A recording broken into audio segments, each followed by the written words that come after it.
pagi teman-teman, kita berjumpa lagi ya dalam video pembelajaran online masih tentang compensable factors ya. Jadi dalam video sebelumnya saya sudah menceritakan bagaimana menyusun compensable factors seperti ini ya, termasuk pembobotannya, termasuk kemudian bagaimana masing-masing bobot ini, masing-masing faktor ini di breakdown dengan lebih detail sesuai dengan skalanya, dan kemudian dibikin skala seperti ini ya. Masing-masing dari aspek itu dibikin skala seperti ini gradasinya, termasuk dikasih poin-poinnya dalam kotak-kotak ini. Nah, inilah kemudian bahan inilah yang kita jadikan sebagai patokan untuk menghargai pekerjaan Mas ya. Misalnya katakanlah kalau Anda seorang staf HRD, itu kira-kira di aspek teknisnya nilainya berapa ya. Untuk staf HRD misalnya pengalaman kerjanya minimal 3-5 tahun ya. Masuk di sinilah. Nah, kemudian kita lihat di sisi ininya, kira-kira butuh apa. Misalnya Anda butuh S1, sehingga misalnya Anda 67 misalnya, ya. Atau cukup D3 sudah cukup menjadi seorang staf HRD, ya bisa 53. Ya. Sebaliknya misalnya kalau manajer HRD, ya berapa? Ya, misalnya pengalaman yang dibutuhkan, pengalaman kerjanya juga katakanlah 6-10 tahun. Kemudian harus S1, ya nilainya 80. Ya. Jadi seperti itu Mas, ya. Jadi saya mau memberikan contoh ya. Jadi Anda kemudian harus bikin seperti ini Mas, ya. Harus bikin seperti ini, ya. Posisinya dijabarkan, ya. Tidak usah semua posisi mungkin ya. Untuk staf mungkin sampling saja ya. Pekerjaan-pekerjaan yang mirip ya tidak usah semuanya dihitung. Ya, tapi saya mencoba memberikan contoh aja. Ini kebetulan industrinya seperti ini Mas ya, developer ya, construction company. Jadi ada beberapa posisi yang mungkin khas mengenai industri ya, misalnya project atau engineer atau cost control, ini bagian yang berkaitan dengan construction company. Tapi banyak posisi yang sama dengan perusahaan-perusahaan lain ya, ada manajer keuangannya, ada manajer PPC, manajer marketing, manajer accounting, HR manager dan seterusnya. Ya. Nah, Anda jabarkan di sini posisinya, kemudian di sininya tadi 3 aspek know-how, usaha, tanggung jawab. Nah, kemudian Anda duduk bersama dengan tim, ngasih nilai lah misalnya tadi ya, misalnya manajer keuangan teknisnya berapa, misalnya di sininya teknisnya katakanlah 93 ya, pengalamannya harus 11-15 tahun untuk jadi manajer. Ya, dan kemudian minimal S1 sehingga nilainya 93 ya, keuangan. Taruh di sini 33 ya. Kemudian manajerialnya misalnya berapa gitu ya. Mungkin dia ngurus perencanaan tahunan perusahaan ya, tahunan ya.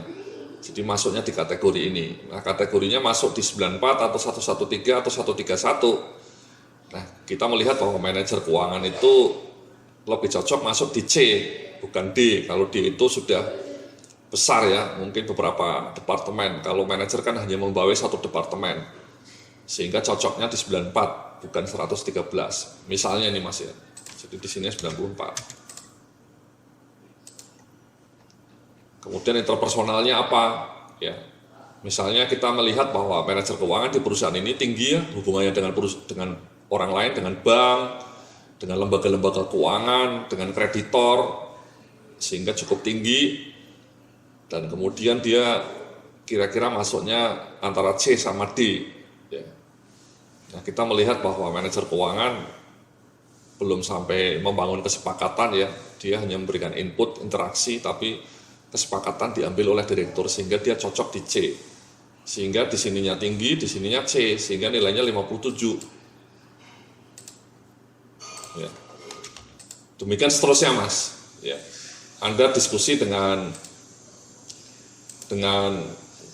tim tadi ya, timnya mungkin 3 atau 4 orang ya, satu persatu dihitung seperti itu ya, satu persatu setiap posisi ini dihitung kayak gitu dan seterusnya. Nah, saya mau ngasih contoh yang sudah jadinya Mas ya, setelah berjam-jam, mungkin berbagai pertemuan, debat kusir gitu ya, kadang-kadang debat juga ya.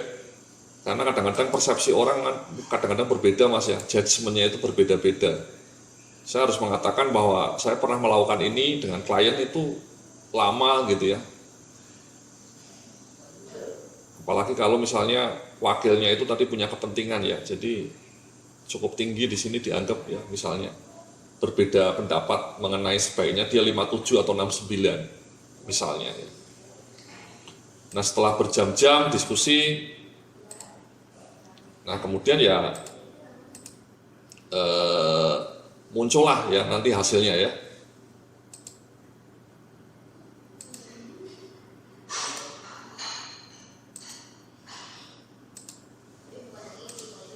Munculnya seperti ini mas. Nah ini seperti ini ya, jadi semua sudah terisi ya. Mungkin ini angka-angka ini hasil dari diskusi intens ya dengan berbagai pihak. Nah ini saya mau kasih contoh tadi keuangan ya, 93, 94, ininya 69 ya. Oh di situnya 69 tadi ya. Kita anggap 69 di sininya ya, bukan 57 ya. Dianggap sudah sangat tinggi ya. Interaksi dengan dunia luarnya sangat tinggi ya, karena ini kebetulan perusahaannya juga punya banyak kreditor misalnya gitu ya. Tapi kalau di perusahaan Anda misalnya manajer keuangannya tidak banyak berhubungan dengan kreditor ya mungkin tidak 69 ya. Nah intinya pengisian ininya Anda harus lakukan ya dengan kesepakatan semua orang ya. Kesepakatannya diwakil, bisa berbeda-beda memang. Satu orang bilang ini 57, yang lain bilang sebaiknya 69, itu harus menyamakan pandangan. Itu yang lama ya. Nah kalau semua sudah terisi ya, misalnya ini manajer HRGA juga ya, 93, 75, 69, 80, 16 ya.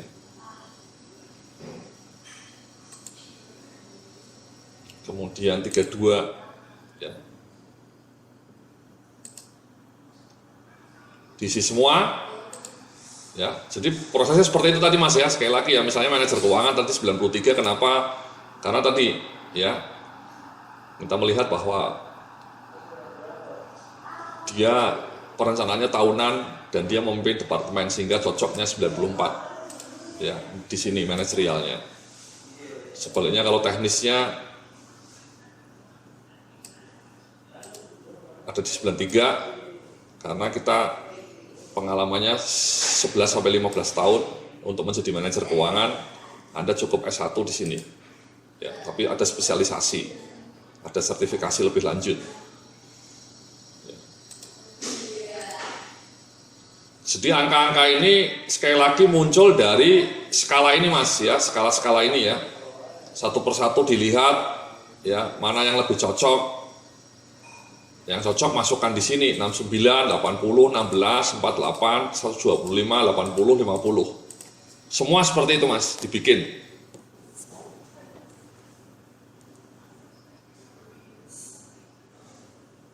Ya. Misalnya ini manajer HRD, ya kita lihat ya, kenapa dia 93, ya di sininya ya, teknisnya sama mungkin ya. Jadi pengalamannya 11-15 tahun untuk menjadi manajer HRD ya. Dan kemudian Anda butuh S1 plus pendidikan-pendidikan atau training-training khusus lah mengenai bidang HRD sehingga cocok 93. Taruhlah 93 di sini. Di manajerialnya 75.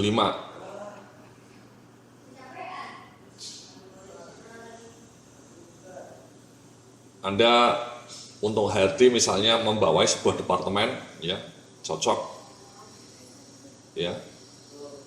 Nah apakah di 56, 75 atau 94 atau 113 ya. Kita melihat bahwa orang HRD melakukan perencanaan bulanan dan juga semi annually ya, sehingga cocok masuk di 75. Tapi kalau misalnya di perusahaan Anda melihat bahwa manajer HRD di perusahaan saya juga merancang satu strategi tahunan ya, perencanaan manpower planningnya itu selalu dibikin setiap tahun Pak. Kita bikin perencanaan SDM, biaya pegawai, jumlah karyawan yang mau direkrut dalam 1 tahun. Ya mungkin Anda cocok di sini.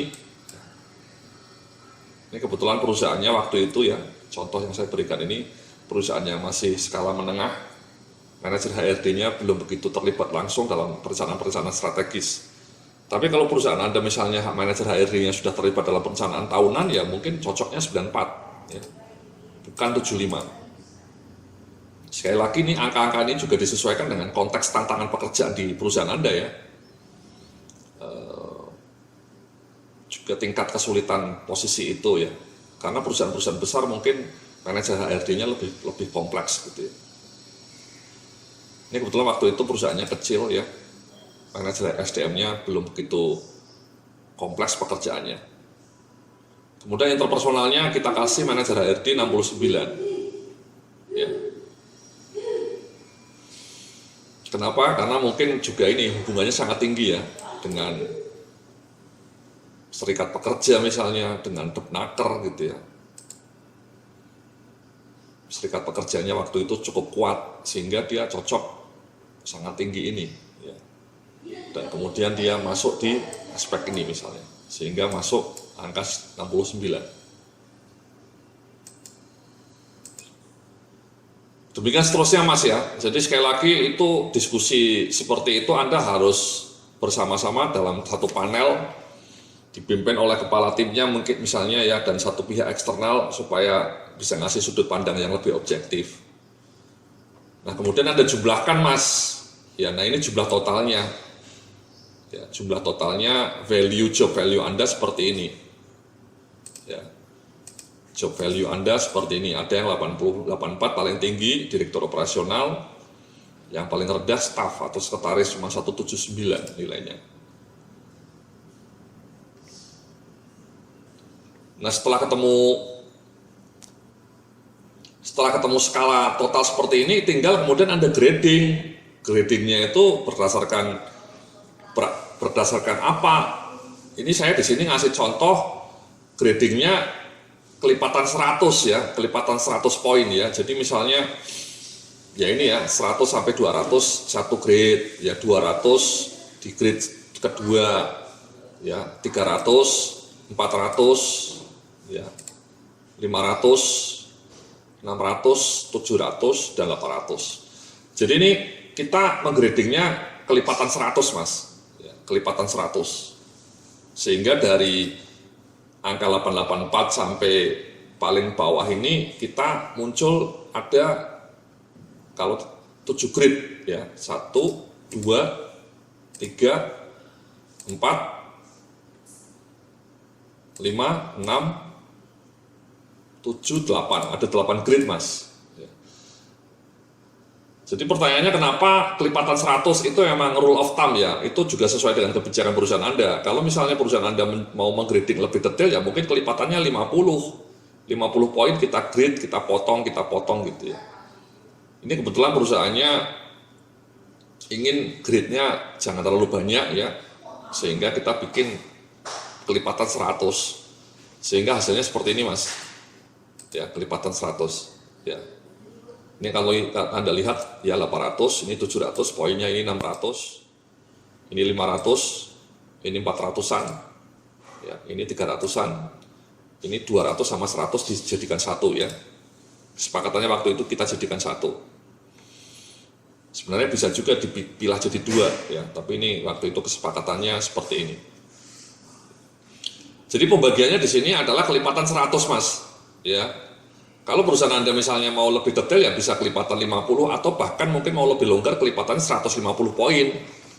Setiap 150 poin dipotong, dibatasi sehingga muncullah grade seperti ini. Grade 1, grade 2, grade 3, grade 4, grade 5, grade 6, dan grade 7. Kalau pemotongannya setiap kelipatan 150 mungkin Anda dapatnya tidak sampai 7 grade ya, cuma 5 grade misalnya. Lebih simple, lebih lean ya.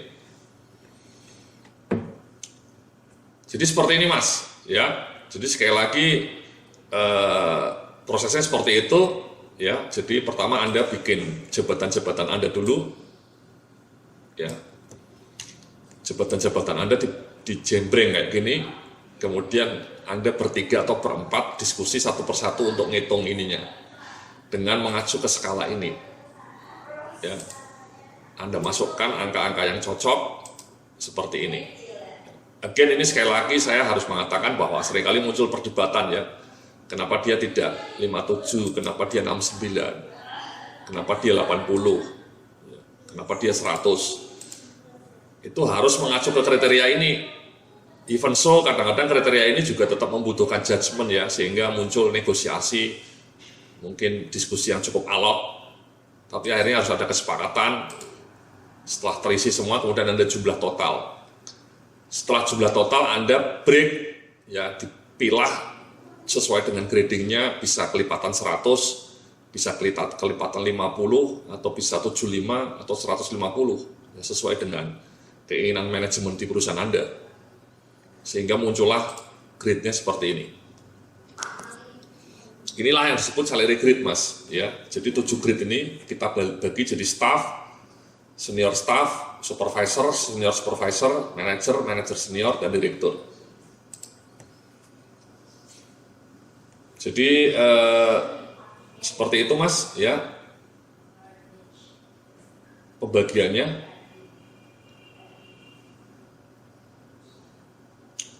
Nanti kita akan lanjutkan dengan bagian lain ya, bagaimana kemudian ini diterjemahkan dalam bentuk gajinya. Terima kasih, sampai jumpa dalam video berikutnya. Salam sukses, penuh kemuliaan.